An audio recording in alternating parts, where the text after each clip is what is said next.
வந்து ரொம்ப இன்னசென்ட்டான ஒரு ஸ்மைல் அவங்க கிட்ட எப்பவுமே இருந்துட்டு இருக்கும். ஃபேமிலி பொறுப்பை ஏத்துக்கிட்டதுக்கு அப்புறம் அந்த ஸ்மைல் வந்து நான் அவங்க கிட்ட மிஸ் பண்றேன். பண்ணுவான். இப்போ அவன் பேசுறதே இல்ல சார். அவன் பேசுறதே இல்ல. ரொம்ப சைலண்ட் ஆயிட்டான். சொல்லி இருந்துக்கிறேன். நீங்க அழுதா அப்படி ஒரு பெரிய பிரச்சனை வந்துச்சு. எங்கனால இதுல இருந்து வெளியிலேயே வர முடியாது அப்படிங்கிற சூழ்நிலை வரப்போ வண்டி வித்து கொடுத்தாங்க. அவங்க கிட்ட இருக்கிற பணத்தை கொடுத்தாங்க. பரவாயில்ல, என் பேர்ல இருக்கிறதையும் அவளுக்காக வித்து கொடுங்க, அவ நல்லா இருந்தா எனக்கு போதும் அப்படின்னு சொன்னான். வைஃப் அமைஞ்சது தான் பெரிய ஆமா. எஸ், அவளுக்குன்னா இப்போ எனக்கு ஒரு 3 வயசு குழந்தை இருக்கா. அவள் ஃபியூச்சர் மேரேஜுக்கு கூட அவர் தான் நகை சேர்த்து வச்சிருக்க தெரியல. இப்போ வீட்டில் கஷ்டம் தெரியாம பிள்ளைங்களை வளர்ப்பாங்க அப்படிமாங்க. ஆக்சுவலாக உங்க அண்ணனுக்கு கஷ்டம் தெரியாம நீங்க வளர்த்த மாதிரி இருக்கு. பார்வைக்கு முழுக்க நீங்க தான் எல்லாத்தையும் பண்ண மாதிரி நினைச்சுப்பாங்க சார். ஆனா எனக்கு தான் தெரியும் அதுக்கு எல்லாமே அவர் தான். இந்த இறந்துட்டு ஃபீல் கொடுக்கலன்னா எனக்கு அண்ணன் இருக்கிற ஒரு காரணம் தான் சார். தம்பிதான் என்னை ஆளாக்கினான் என்று அக்காக்களும் அண்ணன்களும் சொல்லக்கூடிய தம்பிகள் ஒரு பக்கம் இருக்காங்க, இன்னொரு பக்கம் அக்காக்களும் அண்ணன்களும் இருக்காங்க. எல்லோரும் தயாராக இருக்கிறீர்களா? இப்ப நினைச்சாலும் சின்ன பிள்ளைல குட்டி பையனா இருந்தப்ப இந்த முகம் ஒண்ணு உண்டு அவனுக்கு, இந்த குறும்பு ஒண்ணு உண்டு அவனுக்கு, அது இன்னைக்கு என் கண்ணு முன்னால விரியுது, அந்த காட்சியா தெரியுது அப்படின்னா அது எது? சொல்லுங்க. என் தம்பி வந்து ரொம்ப இன்னசென்ட்டான ஒரு ஸ்மைல் அவங்க கிட்ட எப்பவுமே இருந்துட்டு இருக்கும். அவ்வளோ கியூட்டா ஸ்மைல் பண்ணுவாங்க. அது பார்க்கும் போதே நமக்கு ஒரு ஃப்ரெஷ்னஸ் இருக்கும். இந்த ஃபேமிலி பொறுப்பை ஏத்துக்கிட்டதுக்கு அப்புறம் அந்த ஸ்மைல் வந்து நான் அவங்க கிட்ட மிஸ் பண்றேன்.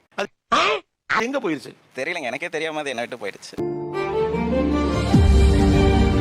சின்ன வயசுல பயங்கரமா சேட்டை பண்ணுவான். ரொம்ப என்னதான் பயங்கரமா கிண்டல் பண்ணுவான். இப்போ அவன் பேசுறதே இல்ல சார்.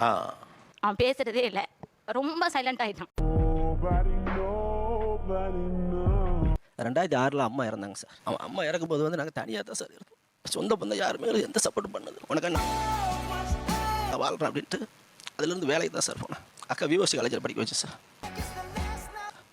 அப்போ எப்படியா படிக்க வைக்கணுங்கிற ஒரு எண்ணத்தில் தான் சார் வேலைக்கு போனேன். அக்காவை கட்டி கொடுத்தேன்.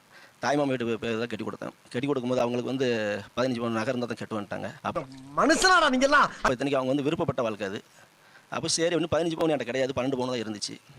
என்னால் அவ்வளோதான் சேர்க்க முடிஞ்சுது. அதில் இருந்து அடுத்தடுத்து இப்போ இன்னொரு அக்கா பிள்ளைங்க நான் தான் சார் வளர்த்துக்கிட்டு இருக்கேன். மூத்த அக்கா இறந்துருச்சு. நீ சிரிச்சு குறும்போட இருக்கக்கூடிய ஒரு முகங்கிறாரான பார்த்தா எப்போ உங்களுக்கு தெரிஞ்சது நின்று போச்சு உங்களை அறியாமலேயே? அம்மா இறந்ததுக்கப்புறம் தான் சார் நமக்கு எல்லாமே மறந்து போச்சு. அது மாதிரி கபடிலாம் விளையாட போவோம், எல்லாமே பண்ணுவோம். அம்மா இருக்கிற வரைக்கும் ஒரு வெளி உலகம் தெரியாமல் அம்மா தான் உலகமே வாழ்ந்துட்டோம்.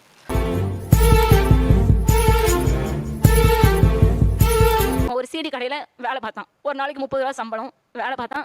என்னை கொண்டு போய் காலேஜில் விடுவான், கூட்டிட்டு வருவான். பஸ்ல தான் போவோம். தூத்துக்குடிக்கு வியூவர்ஸில் தான் படித்தேன். அப்புறம் பாதியில் வெளிநாடுக்கு ட்ரை பண்ணி வெளிநாடு போயிட்டான்.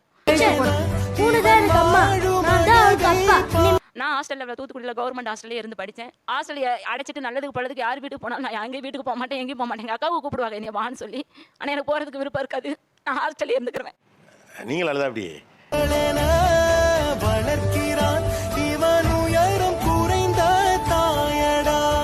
என் தம்பி இதெல்லாம் செஞ்சு என்ன இப்படி ஆளாக்கி இருக்கான். தம்பி வந்து கொஞ்சம் நல்லா செலவு பண்ணி ஜாலியாக இருந்துட்டு இருந்தாங்க. அந்த வயசில் காலேஜ் படிக்கிற வரைக்கும் 20,000 ரூபாய்க்கு ஃபோன் வேணும், சூப்பர் பைக் தான் வேணும், அந்த மாதிரி ரொம்ப லக்ஸுரி லைஃப் வாழ்ந்துட்டு இருந்த பையனு.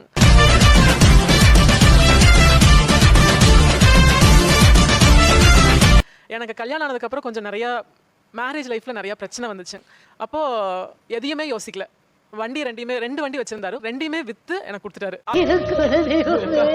அதுக்கப்புறம் இப்போ மறுபடியும் ஒரு ஃபினான்ஷியலா ஒரு பிரச்சனை நாங்க ஃபேஸ் பண்ணோம். கிட்டத்தட்ட நான் ஒரு 3 வருஷமா எங்க அம்மா வீட்டில தான் இருந்தாங்க. அவங்க தான் எல்லாமே பாத்துக்கிட்டாங்க.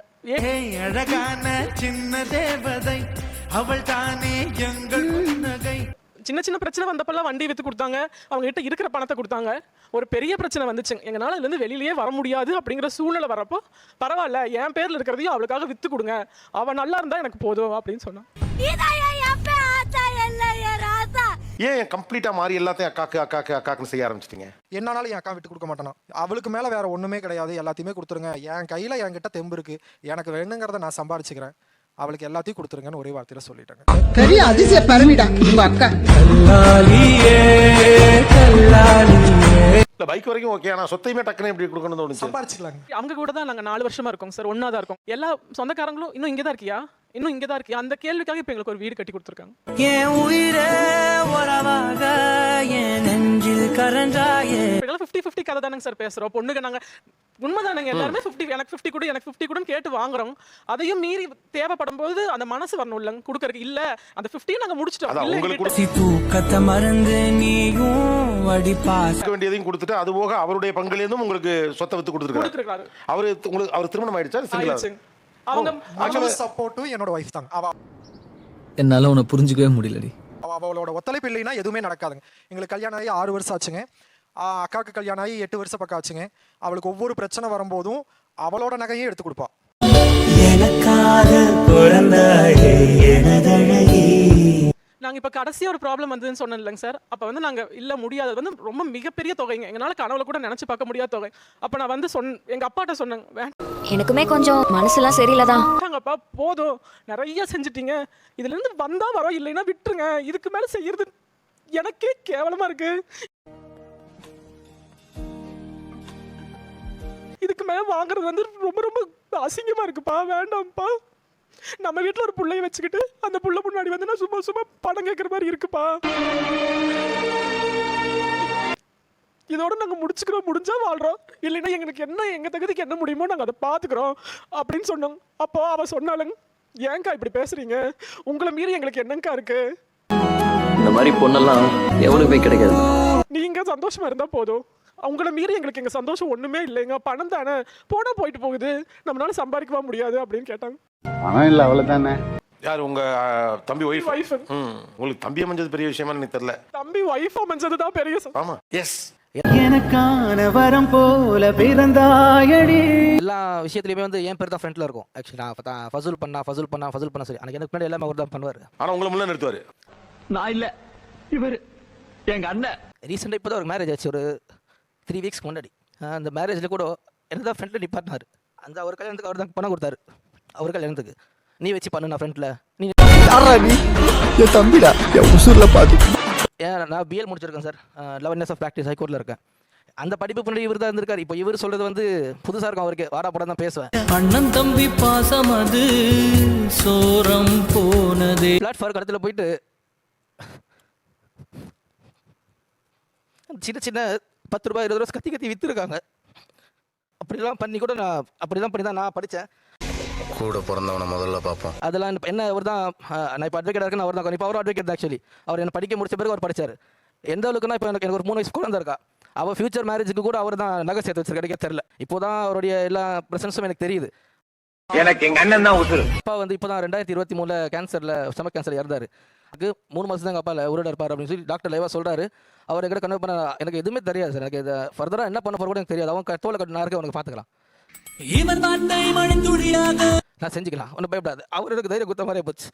ஸ்டில் இப்போ அவர் தான் எல்லாமே பார்த்துருக்கேன். இன்னைக்கு கூட வீட்டுக்கு ரேஷன் கடை போன கூட அவர் தான் போவார். நான் இந்த இடத்துல சொல்லி தான் அவனை எதிர்க்கு ஸ்டேட் எதுவும் சொல்கிறதே கிடையாது அவர்கிட்ட.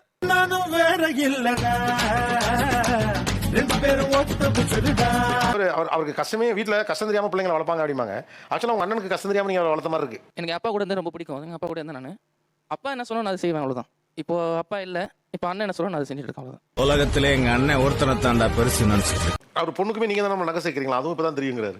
ஒரு ஆசை தான் சார், அது என் பொண்ணு தானே சார். அதுவும் அது சொல்ல கூட தயங்குறாரு சார். இப்போ கூட அவர் தான் வாங்கி வச்சாரு, அதுவும் 2 வருஷம் முன்னாடி வாங்கி வச்சிருக்காரு சார். ஒரு தம்பி கிடைக்கிறதுக்கு நிஜமாவே கொடுத்து வச்சிருக்கணும். ஆக்சுவலாக நீங்கள் பேச ஆரம்பிக்கும் போதே கண்கலங்க ஆரம்பிச்சிட்டீங்க. உங்களுக்கு என்ன குற்ற உணர்வாக இருக்குது? வீட்டுக்கு வந்த சார் பணம் தானே. இப்போ கூட இது வரைக்கும் நம்ம காசு கொடுத்தது கிடையாது.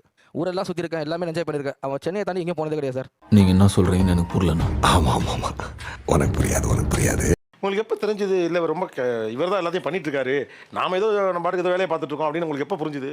நீங்க நினைக்கிற ஆளுனா இல்லைண்ணா சார். அந்த ரோட்டில் அந்த மண்ணடி ஸ்ட்ரீட்டில் இந்த ரோட்டில் பிளாட்ஃபாரத்தில் நான் காலையில் ஒரு வாட்டி போகும்போது நான் வரேன் கூட சொல்லும்போது என்னை அவாய்ட் பண்ணாங்க. ஏன் பண்ணாங்க தெரியும், நான் வரேன் சும்மா கூட போகும்போது நான் மூட்டையை தூக்கிட்டு சின்ன சின்ன பாத்திரம்லாம் இருக்கு இல்லையா சார், அந்த போட்டு ரோட்டில் ஒரு உட்காந்து அப்பா எதிர்க்க ஆட்டோவில் உட்காந்து ஃபீல் பண்ணிட்டு இருந்தார், அழுதுட்டு இருந்தார். நான் பார்த்தேன் லிட்டரலாக இவர் உட்காந்து வித்துட்டு இருந்தார். அதே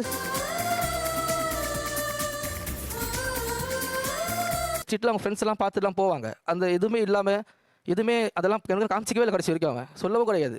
இது எனக்கு தெரியுமா கூட அவங்க தெரியுமான்னு தெரியல.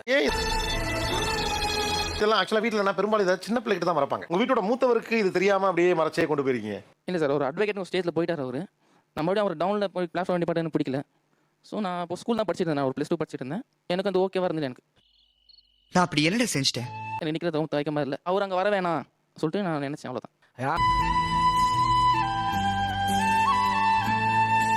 கல்யாணம் பண்ணோம் அம்மா கிட்ட உட்காந்து ப்ரிப்பரேஷன், அந்த மேரேஜுக்கான ப்ரிப்பரேஷன் பண்ணும்போது எனக்கு ஃபண்ட்ஸ் கொஞ்சம் இம்பேலன்ஸ்டாக இருந்துச்சு.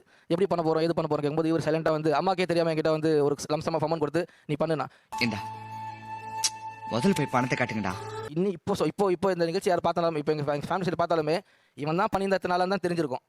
இவன் தான் ஏன்னா வாய்ஸ் வெளிப்பார்வைக்கு முழுக்க முழுக்க நீங்க தான் எல்லாத்தையும் பண்ண மாதிரி நினைச்சுப்பாங்க சார் ஆனா எனக்கு தான் தெரியும் அதுக்கு எல்லாமே அவர் தான் இந்த ஏன் மாதிரி அந்த கிரெடிட்டை நீங்க எடுத்துக்க விரும்பல? எங்க வெற்றிக்கு பின்னால இருந்த மாபெரும் சக்தி சார் அப்பா சனத்துல அவர் நிக்கிறோம் சொல்லி ஆசை சார் ஆக்சுவலா அவன் தான் சார் நிக்கிறான் அந்த சக்தி இவ 2 பேர்ல யார் அப்பா? எனக்கு அவர் தான் சார் அவன் தான் சார் பேச இல்ல சார் எனக்கு அப்பா இறந்துட்டான்ற ஃபீல் கொடுக்கலன்னா எனக்கு அண்ணன் இருக்கிற ஒரு காரணம் தான் சார் முன்னால அப்பா இருந்து என்னென்னலாம் முன்ன நின்னாரோ அந்த இடத்துல அண்ணனை தான் நம்ம நிறுத்தணும்னு உங்களுக்கு கண்டிப்பா சார் அவருக்கு உள்ளுக்குள்ள சின்ன உறுத்தல் இருக்கு. என்னன்னா நம்ம தம்பிக்குன்னு ஒண்ணுமே பெருசா பண்ணல அப்படின்னு ஒண்ணு இருக்கு. ஆனா அவர் உங்களுக்கு எவ்வளவு பெரிய பலம். சார் பிரசன்ஸ் இருக்குன்னாலே என் பலம் தான் சார் அவர் இருக்கிற இடத்துல தான் நான் எல்லாம் பண்ணிட்டு இருக்கேன். அண்ணன் இருக்காரான்னு போதும் நான் இவ்வளவு தூரம் வந்திருந்தாலும் நீங்க தான் காரணம். நீ நிறைய உன்னால தான் முடியுது எல்லாமே பேர் தான் இருந்து நான் அது சொல்லி சிலுவைகளை நீ சுமந்து மாலைகள் எமக்கு சூட்டினா இந்த கிரெடிட்ஸ்லாம் உனக்கு தான் நான் ஒன்றும் இல்லை சார் அண்ணன் தான் சார் பெருசு கிரெடிட் வச்சு என்ன சார் பண்ணுறது நான் எனக்கு எங்க அண்ணன் தான் உசுரு. ஆனா அது ஒரு நல்ல அண்ணன் தம்பி. அதாவது தந்தையின் இடத்தில் அண்ணனை நிறுத்த வேண்டும். யார் வேலை செய்யறாங்கிறது முக்கியம் இல்ல, அண்ணனோட கௌரவம் அப்பதான் நல்லா இருக்குங்கிற மெச்சூரிட்டியும் பிரியமும் இருக்குல்ல. உங்க அப்பா ரொம்ப நல்லா வளர்த்திருக்காரு 2 பேரையுமே.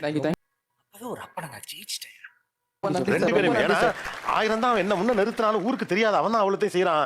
இப்போ வந்து வெளியில என்ன விழா நம்ம நினைச்சிட்டு இருந்தா இவன் செய்யலாம்லேன்னு கூட பேர் வரட்டும். ஆனா உங்க 2 பேரும் அந்த பேலன்ஸோட அவ்வளோ அழகா வளர்த்துருக்காங்க.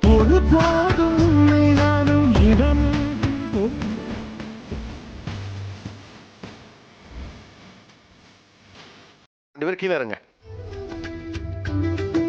தம்பி செஞ்சதை ஊருக்கு சொல்லணும்னு நினைக்கிறானோ?